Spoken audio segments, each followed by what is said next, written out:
Hello dear students, class 9th artificial intelligence के videos की series में हम चैप्टर पढ़ रहे थे डेटा लिटरेसी। और इसमें आगे बढ़ते हुए आज हम कुछ नए टॉपिक्स को देखेंगे, लेकिन उससे पहले एक रीकैप कर लेते हैं कि लास्ट टाइम हमने क्या पढ़ा था। लास्ट वीडियो में हमने देखा था usability of data, features of data and pre processing of the data. आज की वीडियो में हम टर्म पढ़ेंगे डेटा प्रोसेसिंग। डेटा प्रोसेसिंग का क्या मीनिंग है? It refers to operation on data to produce meaningful information. It involves tasks to refine raw data for analysis or application. It ensures data accuracy, relevance, and accessibility for effective decision making and analysis. And data processing helps computer understand raw data. तो इस term को समझने के लिए मैं last point से शुरू करती हूँ, जहाँ पर लिखा है data processing helps computer understand raw data. जब हमने कंप्यूटर्स के बारे में पढ़ना शुरू किया था तो फंडामेंटल टर्म्स में टर्म पढ़ी थी इनपुट प्रोसेस आउटपुट, जिसका मतलब ये है कि कंप्यूटर्स किस फंडामेंटल रूल पे काम करता है, इनपुट प्रोसेस और आउटपुट, जिसमें हम कंप्यूटर्स को कुछ डेटा इनपुट कराते हैं और कंप्यूटर इस इंफॉर्मेशन को प्रोसेस करता है और उसके बाद हमें कुछ रिजल्ट देता है। यही प्रोसेसिंग वाला जो पार्ट है वो इस एआई मॉडल पे लागू होता है, जिसमें हम एआई मॉडल को कुछ डेटा प्रोवाइड करते हैं और ये हमें कुछ डिजायर्ड प्रेडिक्शन या रिजल्ट प्रोवाइड करता है।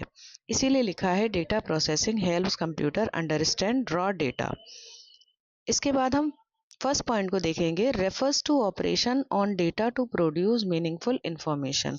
सिंपल सी बात है, कोई भी एआई मॉडल जब डेटा को एक्सेप्ट करेगा तो उसके बिहाफ पे एनालिसिस करेगा, कुछ पैटर्न्स बनाएगा, कुछ अपने डिसीजंस के अकॉर्डिंग हमको कोई ना कोई रिजल्ट प्रोवाइड करेगा।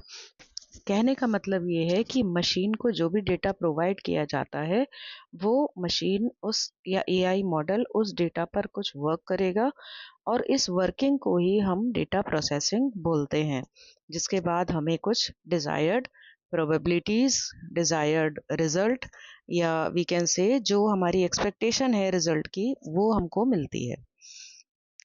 डेटा प्रोसेसिंग के स्टेप्स में जो पॉइंट्स आते हैं वो हैं input, validation, sorting and classification, calculation और transformation, summarisation, aggregation, storage and output. अब इसको समझने के लिए आपको एक एग्जाम्पल की ज़रूरत पड़ेगी। उस एग्जाम्पल को देने से पहले हम एक टर्म और समझ लेते हैं, that is called as data interpretation. Data interpretation का क्या मतलब है? It refers to analysing data to arrive at meaningful decisions. It is the process of making sense of data by analysing it to uncover pattern, trends and insights, and it involves examining the data to understand its meaning, implication and significance, helping to inform decision making and draw conclusion. अब अगर मैं ये कहूँ कि हमारे AI model ने data पे processing करने के बाद हमको कुछ रिजल्ट दिया है, तो रिजल्ट को हम हमेशा ऑब्जर्व करते हैं to reach to a decision. और ये जो रिजल्ट को ऑब्जर्वेशन करने वाली बात है, इसी को हम डेटा इंटरप्रिटेशन कहते हैं, क्योंकि जो रिजल्ट में हमको मिल रहा है वो भी एक तरह का डेटा ही है। इसीलिए first point is given, refers to analysing data to arrive at meaningful decision. ऐसा तो नहीं है कि एआई मॉडल ने कुछ रिजल्ट दे दिया और हमने उसे एज इट इज एक्सेप्ट कर लिया। हम उस रिजल्ट के अकॉर्डिंग कुछ चीज़ों को ऑब्जर्व करेंगे, अगली बार उस मॉडल को और बेहतर बनाने के लिए कुछ नए इनपुट्स तैयार करेंगे, उस रिजल्ट को समझ के कि एआई मॉडल की अच्छी से अच्छी वर्किंग के लिए हमें क्या क्या और चेंजेस करने हैं, इनपुट में क्या चेंज करना है, प्रोसेसिंग स्ट्रैटेजीज में क्या क्या चेंज करना है, इन सब चीज़ों के लिए हमको एक कंक्लूजन निकालना होगा जो कि हमारे डेटा इंटरप्रिटेशन के अंडर में आता है। अब डेटा इंटरप्रिटेशन के स्टेप्स क्या हैं, इसको भी देख लेते हैं एक बार। First is understanding the processed data. देखिए यहाँ पे लिखा हुआ है प्रोसेस्ड डेटा, यानी जिस डेटा को मशीन ने प्रोसेस करके कुछ रिजल्ट दे दिया है, उस रिजल्ट में हमको पैटर्न क्या मिले हैं या कौन से ट्रेंड्स आ रहे हैं, उस पैटर्न से हम कोई नया रिजल्ट निकाल पाएँ या डिसीजन ले पाएँ। कंपेयर विद स्टैंडर्ड का मतलब है कि जो एक्सपेक्टेशन हमने पहले रखी थी या जिस स्टैंडर्ड के बिहाफ पे आउटपुट निकालना चाह रहे हो जो मशीन रिजल्ट दिया है उसको हम कंपेयर करेंगे और उसके बिहाफ पे कुछ कंक्लूजन निकालेंगे। स्टेप्स इन डेटा इंटरप्रिटेशन देखने के बाद हम वापस अपने उन्हीं तीनों टर्म्स पर आते हैं, data pre processing, data processing and data interpretation. और इन तीनों टर्म्स को समझने के लिए हम यहाँ पर एक एग्जाम्पल लेंगे। फॉर एग्ज़ाम्पल हमारे पास 700 स्टूडेंट्स का रॉ डेटा है। कुछ इस तरह का डेटा हमारे पास है। Section A, section B, section C and maths total marks are given, जिसमें सेक्शन ए अर्थमेटिक को रिप्रेजेंट कर रहा है, सेक्शन बी ट्रिग्नोमेट्री को और सेक्शन सी अलजेब्रा को रिप्रेजेंट कर रहा है। तो यहाँ पर हम क्या करने वाले हैं, इस पूरे डेटा को हम किसी एआई मॉडल को देंगे और एआई मॉडल हमको वो एरियाज़ रिटर्न करेगा जिसमें कोई पर्टिकुलर स्टूडेंट अच्छा परफॉर्म नहीं कर पा रहा है या उसको किसी पर्टिकुलर एरिया में डिफ़िकल्टी आ रही है।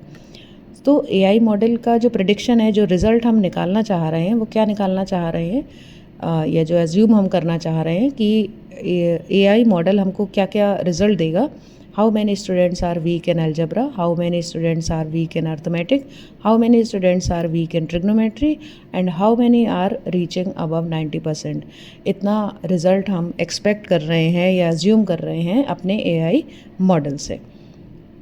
फर्दर प्रोसेस में क्या देखेंगे हम, जो हमारे पास रॉ स्टूडेंट का डेटा है, अब आप इस डेटा को देख पाएंगे अगर हम इसको एनालाइज करेंगे तो इसमें आप देख रहे हैं कि मीना नाम के 2 स्टूडेंट एग्जिस्ट कर रहे हैं और एक रो ब्लैंक है। तो जब भी हम अपने डेटा को किसी एआई मॉडल को देने के लिए रेडी होते हैं तो उससे पहले हमें डेटा को क्लीन करना पड़ता है या प्रॉपर वे में मैनेज करना पड़ता है। अब यहाँ पर आप देख रहे हो कि डेटा डुप्लीकेट है और कुछ रोज़ हमारी मिसिंग है। So working on raw data to before presenting to a machine और मॉडल इज़ प्री प्रोसेसिंग। जब हम अपने डेटा को मॉडल को देने के लिए रेडी करेंगे या उस पर कुछ भी वर्किंग करेंगे तो इसको हम बोलेंगे प्री प्रोसेसिंग। प्री प्रोसेसिंग का जो फेज़ है ये कई बार हमारे एआई मॉडल के प्रिपरेशन में आ सकता है। जब हम डेटा कलेक्ट करते हैं, सर्वे करते हैं, फॉर्म्स के थ्रू लेते हैं या किसी भी वे से जब भी हम डेटा कलेक्ट करते हैं तब भी हम उस पर ये सारा वर्किंग करते हैं, उसको भी प्री प्रोसेसिंग बोलते हैं। जब हम एआई मॉडल के लिए डेटा को प्रिपेयर कर रहे हैं तब भी हम इस प्रोसेस को प्री प्रोसेसिंग ही बोलेंगे। इसके बाद जब ये मेरा डेटा ठीक हो जाएगा, यानी इसमें से ये 2 रोज़ जो है वो क्लियर हो जाएंगी या जो एम्प्टी रो है वो यहाँ पर से हम हटा देंगे बाय यूजिंग सम फिल्टर्स और फार्मूलाज, तब हम इस डेटा को अपने एआई मॉडल को रिप्रेजेंट करेंगे या इस डेटा को एआई मॉडल को देंगे। अब एआई मॉडल क्या करेगा, एआई मॉडल अब इस डेटा पे वर्किंग करेगा, अपनी एल्गोरिथम्स लगाएगा, इसमें से पैटर्न मैच करेगा या कुछ एवरेजेस निकालेगा कि किस पर्टिकुलर एरिया में कितने बच्चे परफॉर्म कर रहे हैं या नहीं कर रहे हैं, या कौन कौन से बच्चे ऐसे हैं जिनको किसी पर्टिकुलर एरिया में प्रॉब्लम आ रही है। तो इस सारी एनालिसिस को जब हम इस मशीन से कैलकुलेट करवाएंगे, so when a machine process the data it is processing. तो डिफरेंस आपको समझ में आ गया होगा कि प्री प्रोसेसिंग और प्रोसेसिंग में क्या डिफरेंस है। यानी जब भी कोई मशीन किसी भी डेटा पे वर्क कर रही है उसको हम प्रोसेसिंग बोलते हैं। जैसा कि मैंने बिगनिंग में भी बताया था कि इनपुट प्रोसेस आउटपुट जो हमारा साइकिल है उसमें जो प्रोसेसिंग पार्ट है वो यही है कि जब भी हमारी मशीन कोई भी डेटा को एनालाइज करेगी, उसमें से कुछ रिज़ल्ट निकालने की कोशिश करेगी, उस पर कुछ वर्किंग करेगी, तो उसको हम प्रोसेसिंग बोलेंगे। इसके बाद एआई मॉडल हमको कुछ रिज़ल्ट देगा आफ्टर प्रोसेसिंग। तो आफ्टर प्रोसेसिंग हमको कुछ रिज़ल्ट इस तरह का मिल रहा है जो कि हमारा प्रेडिक्शन भी था कि student above 90% are 350, student weak in algebra is 92, student weak in arithmetic is 120 and student weak in trigonometry 138। तो इस तरह का कुछ एनालिसिस हमने एज्यूम किया है जो कि हमको एआई मॉडल ने दिया है। और यहाँ पर आप देख रहे हैं कि drawing conclusion from the result is interpretation. अब हमको यहाँ पर रिजल्ट तो मिल गया, एआई मॉडल ने हमको एक रिज़ल्ट जनरेट करके दे दिया। तो अब इस रिज़ल्ट को हम और बेहतर बनाने के लिए क्या करेंगे, यानी अब हम अपने बच्चों पे हमें कैसा काम करना चाहिए, किस तरह की टेक्निक फॉलो करनी चाहिए ताकि जो बच्चे वीक अलजेब्रा में हैं उनकी प्रोग्रेस कैसे हो, जो अर्थमेटिक में वीक हैं उनके संग हम किस तरह की स्ट्रैटेजी करें। तो यहाँ पर हम क्या कर रहे हैं, जो रिज़ल्ट मिला है उसको हम इंटरप्रेट कर रहे हैं और अपनी फर्दर स्ट्रैटेजीज़ तैयार कर रहे हैं कि नेक्स्ट टाइम जब इस एआई मॉडल को डेटा दिया जाए तो हमें एक डिज़ायर्ड रिज़ल्ट मिले कि मेरे सारे बच्चे जो हैं वो अबव 90% की कैटेगरी में ज़्यादा से ज़्यादा आएँ। तो हमने यहाँ पर क्या किया, जो रिज़ल्ट हमको मिला, जो आउटपुट हमें एआई मॉडल ने दिया, उस पर हमने कुछ एनालिसिस करी। तो इसी चीज़ को हम इंटरप्रिटेशन बोलते हैं। इंटरप्रिटेशन की डेफिनेशन भी आपने सुनी, मेकिंग सेंस फ्रॉम डेटा। यहाँ पर जो हमें मिला है that is also a data, और इस डेटा से हम कुछ कंक्लूज़न निकाल रहे हैं फर्दर अपने एआई मॉडल को बेहतर बनाने के लिए कि वो हमें और बारीकी से रिज़ल्ट दे पाए, या हम अपने मॉडल के साथ क्या स्ट्रेटजी फॉलो करें फर्दर ताकि हमें और क्लियरर रिजल्ट्स मिले। तो इसको हम बोलते हैं डेटा इंटरप्रिटेशन। आई होप कि आपको ये तीनों टर्म अब बहुत अच्छे से समझ में आ गई होंगी और हमारे आगे आने वाले टॉपिक्स में और वीडियोस में आपको इन टर्म्स का बार बार यूसेज भी देखने को मिलेगा। आज तक के वीडियो में इतना ही, जल्दी ही मिलेंगे अपने नए वीडियो के साथ। Thank you so much.